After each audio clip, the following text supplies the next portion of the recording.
आप देख रहे हैं एशियाई न्यूज, भ्रष्टाचार और जुर्म के खिलाफ हर पल आपके साथ। नमस्कार, मैं Mohammad Afan anti corruption India news channel से स्वागत है आपका। जैसा कि हम लोग भ्रमण में निकलते हैं और देखते हैं किस प्रकार से धरातल पर कल्याणकारी कार्यों को संस्थाएं कर रही हैं जो कि हमारी एनजीओ हैं। और इस एनजीओ के क्रम में हम लोग देखते हैं कि कई संगठित क्षेत्र की ऐसी भी एनजीओ सामने हम लोग को देखने को मिली हैं जो कि हमारे मुस्लिम बहुल इलाके में बहुत अच्छे से कार्य कर रही हैं। और इनका देखा जाए तो किसी प्रकार से सरकारी सहायता से ना चल के ये सारे के सारे अपने निधियों को, फंडों को खुद ही जो है धरातल पर क्रियान्वित कर रही हैं और इसका लाभ सीधे सीधे ये जनता को दे रही हैं। इसी क्रम में एक हमारे सामने निकल के आई संगठन जिसका नाम हम लोग ने देखा कि हमारा उत्तर प्रदेश सिद्दीकी जमात के क्रम में है, जिसके कि हम आइए जानते हैं इनकी के हमारे जो स्टेट सेक्रेटरी हैं, जनरल सेक्रेटरी, उनसे इसके बारे में। जी बहुत बहुत स्वागत है आपका हमारे न्यूज़ चैनल में। आपका भी बहुत बहुत धन्यवाद। आपका शुभ नाम? रियाज अहमद सिद्दीकी। तो जी ये सिद्दीकी साहब, आखिर ये फाउंडेशन या संस्था क्या है, इसके बारे में बताएं हमें। ये एक बिरादराना तहरीक है जिस बिरादरी से हम ताल्लुक़ रखते हैं, सिद्दीकी यानी मनिहार बिरादरी से। मनिहार वो लोग होते हैं जिनका काम पुश्तैनी काम चूड़ी का है, लाख की चूड़ी, कांच की लखेर, कचेर, कई नामों से पूरे उत्तर प्रदेश, पूरे हिंदुस्तान में जानी जाती है। तो इस बिरादरी की वैसे तो बहुत से लोग अलग अलग सूबों में तंजीम चल रही, लेकिन सबसे पुरानी तंजीम हमारे बुज़ुर्गों ने 1921 की एक बुनियाद 4 तख़त में बैठकर डाली थी और उसके बाद इसका चलती रही। बुज़ुर्गों ने अपने तरीके से चलाते रहे, वक्त बदला पीढ़ियों के हिसाब से। फिर इसका रजिस्ट्रेशन हमारे सीनियर लोगों ने किया तो 1971 में इसका रजिस्ट्रेशन हुआ और अभी करीब 39 साल के बाद अभी हमने उसका रिन्यूअल कराया, तमाम विलम्ब शुल्क और तमाम लेट पेमेंट फ़ीस के साथ और तमाम इतने दिन का बकाया उस करके उसका बहरहाल मैंने लीगल उसी पुराने नाम से रिन्यूअल कराया। इसमें काफ़ी पैसा भी खर्च हुआ जिसमें हमारे बिरादरी के बहुत से लोगों ने उसमें मदद की और उसमें उस चीज़ को हम लोग कराने में कामयाब रहे। ये बिरादरी जमात का करने का मकसद ये है कि बिरादरी के बीच में शिक्षा के महत्व को दर्शाना, लोगों को तालीमी एक तहरीक से जोड़ना, उसके साथ तमाम जो कमज़ोर लोग हैं उनकी मदद करना। उत्तर प्रदेश सिद्दीकी जमात ने अभी कोरोना काल में बिना ज़्यादा प्रचार, ज़्यादा उसके बहुत से लोगों की मदद की है, अपने तौर पे मदद की। जैसा कि अभी हमने आपको दिखाया भी था कि उसमें कोरोना काल में लोगों को ईद के मौके पर उनको 1,000 1500 रुपये के लिफाफे गोपनीय उनकी जांच कराकर उन लोगों को जो है बंटवाने का काम किया, उनकी मदद करी। और इसके अलावा जो मदद आपने देखा होगा कोरोना काल में कानपुर के लोगों ने दिल खोल के, हमारी संस्था भी इससे पीछे नहीं रही, उसने भरपूर तरीके से उसने ज़रूरतमंदों को और ख़ास तौर से दूर दराज के इलाकों में वहाँ जाके उसकी मदद की। मुस्लिम बहुल इलाकों में हम देखते हैं कि मियाँ बीवी के बीच जो हम देखते हैं कि आज थोड़ा मन मुटाव है या किसी प्रकार का कोई हमारे न्यायालय के समक्ष मामले ना जाएं और इसका निपटारा स्थानीय स्तर पर हो जाए, तो इससे संबंधित किसी प्रकार का कार्य आपकी संस्था की तरफ से किया गया? अभी हमने आपको अनऑफिशियल बातचीत में मैंने आपको अवगत कराया था कि हमारी बिरादरी, ये हमारे बुज़ुर्गों ने, हमारे ज़िम्मेदार लोगों ने हमारे ऊपर इस जिम्मेदारी दी कि भाई रियाज मियाँ, ये जो बिरादरी के जो झगड़े हैं, विवाद हैं, वो कोर्ट कचहरी और पुलिस तक के दहलीज तक ना पहुँचे। जहाँ तक मुमकिन हो इसको आपस में ही बिरादरी के प्लेटफार्म पे, जमात के प्लेटफार्म पे दोनों को बुला के जो इशू हैं उन इशू को ख़त्म करके उनको आपस में गले मिलवा दिया जाए और गले मिलाने के बाद उस मामले को ख़त्म।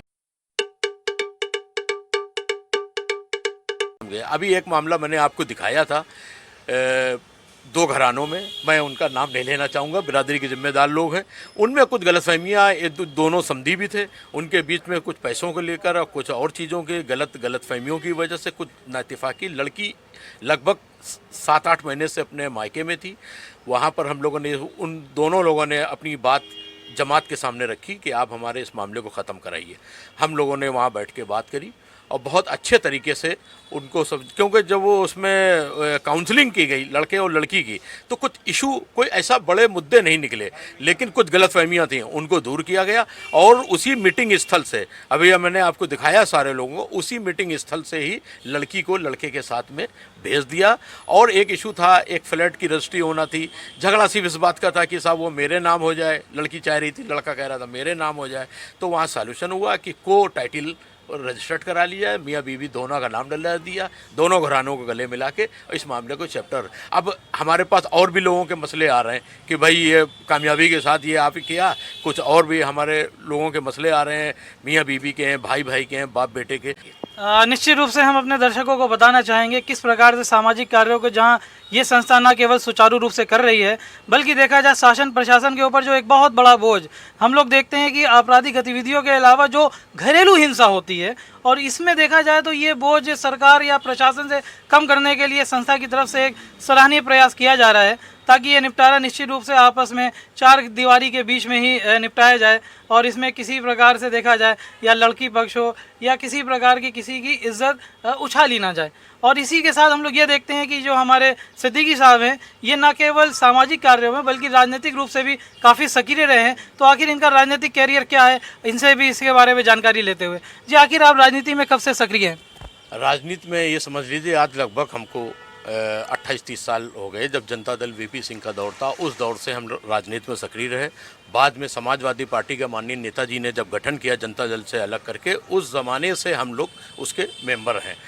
कानपुर में बहुत ही पॉलिटिकल, बहुत ही राजनीतिक हस्तियां जिनके साथ मुझको काम करने का मौका मिला, मैं नाम लेना चाहूँगा सैयद महमूद साहब का, जो यहाँ पे समाजवादी पार्टी के फाउंडर प्रेसिडेंट थे।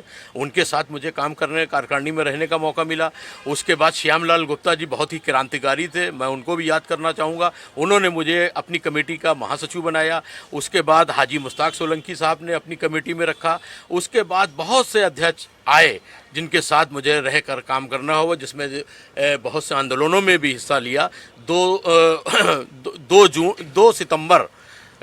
जून 1997 को एक जेल भरो आंदोलन हुआ था, जिसमें हम लोग राजा भाई अतर भाई जानते हैं कि हम लोगों पर उसमें पुलिस से लाठीचार्ज में तमाम मुकदमे हम लोगों के ऊपर हुए।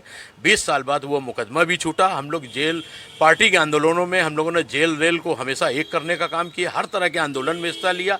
और जहाँ तक आज के नई पीढ़ी युवाओं को, वो हमारे पास आते हैं, हम उनको मार्गदर्शन देने का काम करते हैं। और पार्टी का जो एक एजेंडा है 2022 में 151+ सीटों का, उसके तहत हम लोग काम कर रहे हैं। हर तरीके से लोगों को इसमें जोड़ने का और पार्टी को मजबूत करने के लिए हम लोग काम कर रहे हैं। तो जैसा कि आपने बताया हमको, आप समाजवादी विचारधारा से काफ़ी प्रेरित हैं और आपने प्रेरणा ली है। मतलब कि आखिर भविष्य में हम देखेंगे कि अखिलेश का क्या धरातल पे किन मुद्दों को लेकर आप जनता के बीच जाएंगे, ताकि जनता आपसे जुड़े,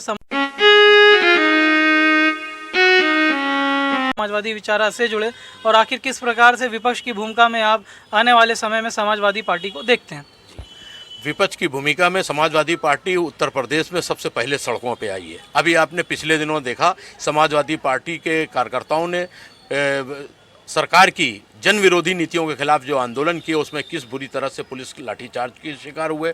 पुलिस ने बर्बरता, इस सरकार के रहते हुए सपाइयों के ऊपर ज़बरदस्त बर्बरता की गई उनके साथ। लेकिन हम संघर्ष में पीछे नहीं हैं। आज भी कानपुर के हमारे समाजवादी पार्टी के युवा फ्रंटल संगठनों के लोगों ने आज आंदोलन में हिस्सा लिया और ज्ञापन भी दिया जन विरोधी नीतियों के खिलाफ अपनी कुछ मांगों को रखकर, जिसमें समाजवादी पार्टी कहना ये है कि सड़कों पर अगर विपक्ष के दलों में कोई दिख रहा है तो आपको समाजवादी पार्टी ही संघर्ष करती हुई नजर आएगी।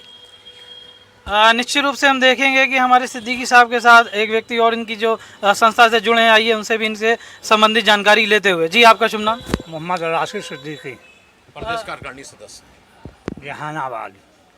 जी ये प्रदेश कार्यकारिणी सदस्य है, जहानाबाद से हैं। आखिर इनसे पूछते हैं, आखिर धरातल पर ये संस्था जो कार्य कर रही है, इसको लेकर आखिर क्या प्रयास हाल में किए गए हैं या आने वाले समय में भविष्य में क्या किए जाएंगे, इससे ज़रा हमें अवगत कराएं। हमारे सिद्दीकी जमात खाली कानपुर नहीं, पूरे उत्तर प्रदेश में हर जगह किसी भी तरीके का सिद्दीकी जमात में या अदर लोगों को भी कोई भी मुसीबत आती है तो उसमें हम लोग हर टाइम संभव तैयार रहते हैं। तो आखिर ये जो पूरी संस्था कार्य कर रही है, आखिर इसमें जितने भी कल्याणकारी कार्य हैं, निश्चित रूप से वो सारे के सारे जो किए जा रहे हैं प्रदेश स्तर पे किए जा रहे हैं, तो इसको लेके क्या किसी प्रकार का ऑनलाइन आप लोग जो है वो मामले का निस्तारण कर रहे हैं, सुन रहे हैं? जी हाँ, इसका ऑनलाइन हम लोगों को सब चलता रहता है। क्या यह नहीं है कि मतलब हम यहाँ बैठे हैं कानपुर में, अगर इलाहाबाद का मामला भी है तो वहाँ भी हम लोग ऑनलाइन भी जाते हैं और जाने का भी कार्य करते हैं। मतलब पूरी तरह से देखा जाए वर्चुअली आप ये सारे मामलों का निस्तारण कर रहे हैं।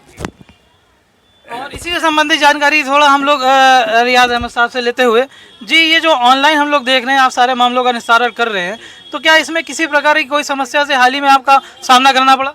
देखिए, जो नई पीढ़ी है युवा और हम लोग जैसे पुराने लोग हैं, तो नई पीढ़ी हम लोगों को सिखा रही है कि ऑनलाइन इस प्लेटफॉर्म को कैसे पार्टी के अपनी जमात के पॉजिटिव मतलब नज़रिए से उसको यूज़ किया जाए। शादियों में फिजूल खर्ची, फालतू की जो रसूमात होती हैं, जैसे कि मंगनी होती है, फिर उसके बाद रज्जगा, फिर मांझा, इस तरह के कार्यक्रम होते हैं, डेगे चढ़ जाती हैं।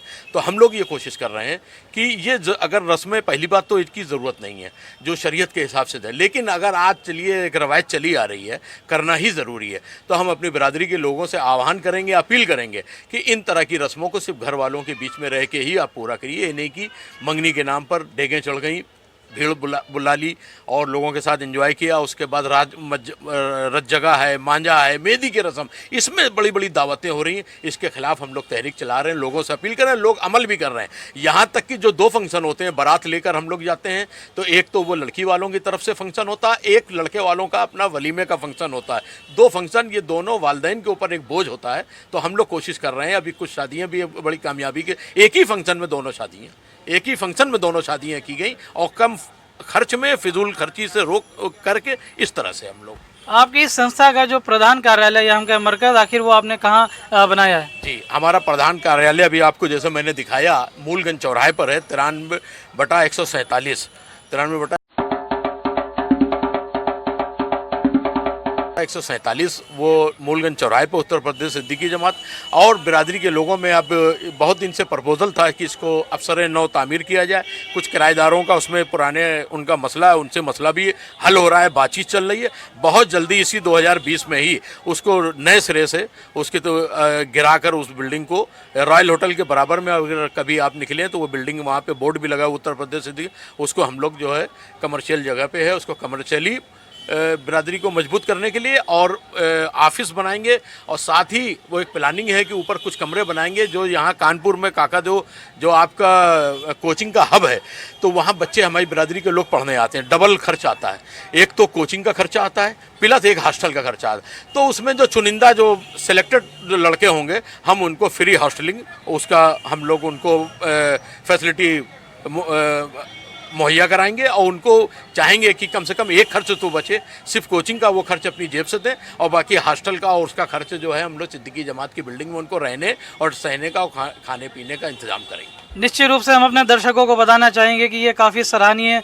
का प्रयास है, कार्य है इनकी तरफ से, न केवल शिक्षा के क्षेत्र में, बल्कि हम लोग देखते हैं कि समाज में जितनी प्रकार की कुरीतियाँ हैं उसे दूर करने में भी बेहद देखा जाए तो प्रशंसनीय कार्य है, जो कि सराहना का पात्र है। और हम चाहेंगे कि भविष्य में न केवल आप इस प्रकार के कार्यों को आगे और भी करें, बल्कि आगे दीगर और भी जो हम देखेंगे बिरादरी, उनको भी जोड़ें, क्योंकि इसको केवल एक बिरादरी तक सीमित रखने का दायरा काफ़ी बड़ा होना चाहिए। इन कल्याणकारी कार्यों को एक, जैसा कि आपका नारा है, एक बनो नेक बनो, तो निश्चित रूप से इसी को आगे चलते हुए हम चाहेंगे कि आगे की सारी बिरादरियाँ आपसे जुड़े और सभी के सभी केवल एक मंच में, एक प्लेटफॉर्म में सभी प्रकार के, हमने देखा धर्म, जाति, लिंग, वंश के आधार पर जो भी भेदभाव है उसको दूर करते हुए निश्चित रूप से एक हों। और इसको देखते हुए, चलते हुए, आखिर आप हमारे चैनल के माध्यम से जनता को कोई संदेश देना चाहेंगे इससे संबंधित?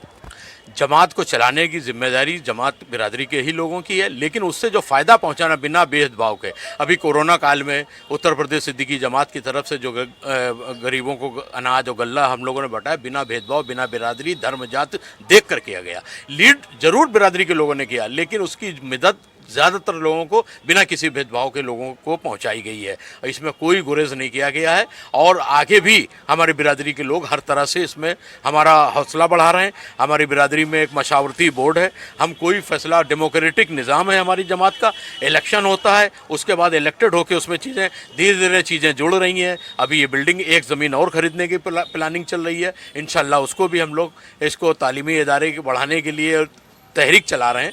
और हम लोग बाहर भी कई ज़िलों में जाते हैं, मुरादाबाद में भी एक मीटिंग हम लोगों ने शिरकत की, उसके अलावा कई और ज़िलों से बुलावा आ रहा है। तो अभी ये कोरोना काल की वजह से, लॉकडाउन की वजह से जाना मुमकिन नहीं था। अब धीरे धीरे बेड़ियाँ लूज़ हो रही हैं, हम लोग जाने की कोशिश करेंगे और लोगों को इस तरह जोड़ने की कोशिश करेंगे। बहुत बहुत धन्यवाद हमसे जुड़ने के लिए। शुक्रिया, आपका भी बहुत बहुत धन्यवाद। तो ये थे हमारे भी सामाजिक कार्यकर्ता जिन्होंने देखा जाए तो धरातल पे जितनी भी कल्याणकारी कार्य हैं उनको सुचारू रूप से अपनी संस्था का क्रियान्वित करने के लिए प्रयास न केवल कानपुर क्षेत्र में कर रहे हैं बल्कि प्रदेश स्तर पे कर रहे हैं। और आने वाले समय में हम इसी प्रकार की और भी नई शख्सियतों से आपका सामना कराएंगे जो कि पूरी तरह से समाज पे कर्मठ हैं और अपने कर्तव्यों का दायित्वों का पूरी ईमानदारी से निर्वहन कर रहे हैं। अगली अपडेट के साथ निश्चित रूप से आपसे हम फिर हाजिर होंगे। तब तक के लिए सुरक्षित रहे। जय हिंद, धन्यवाद।